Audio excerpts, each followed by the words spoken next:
o'quv markazi va xususiy maktabi bor tadbirkorlar diqqatiga. Bizda shunday xizmat mavjud.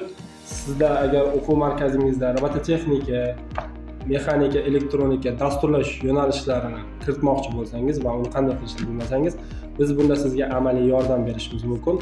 O'quv qo'llanmalari bilan ta'minlab bera olamiz. Biz o'zimiz avtorlik huquqimiz bilan chiqarilgan robototexnika kitoblari va bundan tashqari robototexnikani qanday yuritish kerak, qanday tashkil qilish kerak, o'quv markazlarida va xususiy maktablarda qaysi bosqichlarda o'tiladi, necha yoshdan necha yoshgacha qaysi darslar yo'lga qo'yilishi mumkin, zamonaviy musobaqalarga olib chiqish tartiblari, xalqaro yo'nalishlarga chiqishlar bo'yicha biz to'liq amaliy yordam ko'rsata olamiz.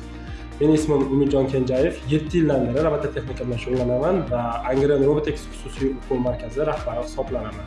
Sizda ham mana shunday xohish bo'ladigan bo'lsa, ko'rsatilgan raqamga telefon qiling yoki kommentariy yozib qo'ying.